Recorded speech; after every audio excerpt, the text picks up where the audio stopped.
Hello, denim heads. This is David from the Sons of Selvedge podcast, here with you for another 5x1, where I tell you 5 things you need to know about one rugged good.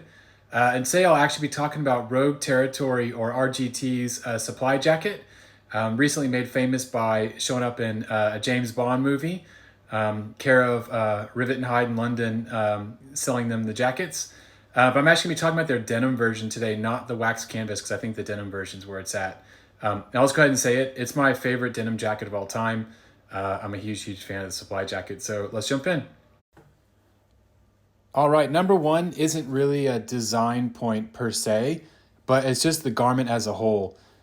This jacket is literally my favorite jacket of all time.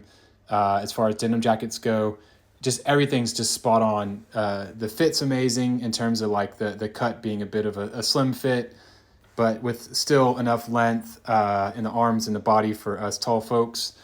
To the aesthetic and the pocket design is like super clean and looks really good. Also the fact that, this is a proprietary design by Carl at Rogue Territory.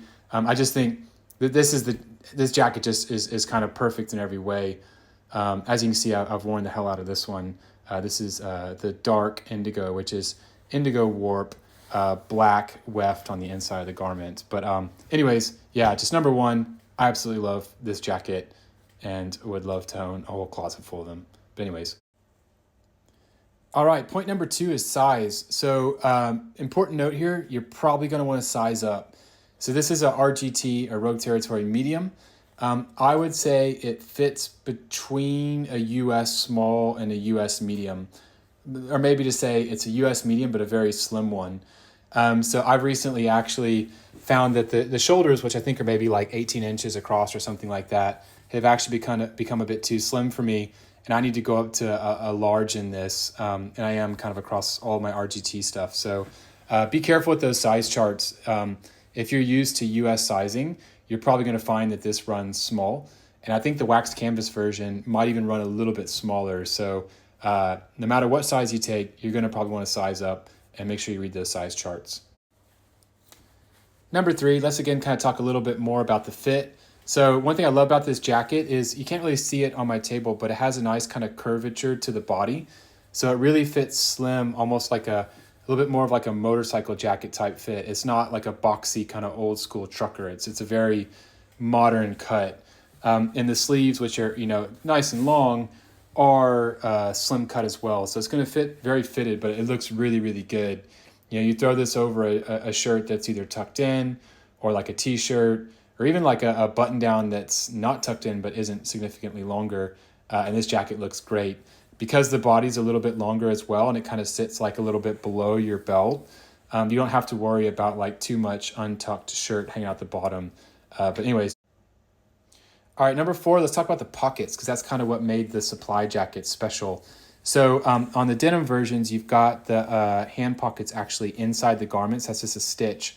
Whereas on the wax canvas versions, it's actually sewn onto the top. And you got these cool 2 kind of asymmetrical pockets on the top. So if you're right-handed, you're reaching over to your left pocket. This is usually my phone pocket. And then when the garment's unbuttoned, you've got a hidden pocket on the right chest, which is accessible from the left hand. So definitely more of a right-handed, quote-unquote, jacket. But besides that, I just think it's got great pocket style and design. All right, and number 5 is actually the clean interior finish.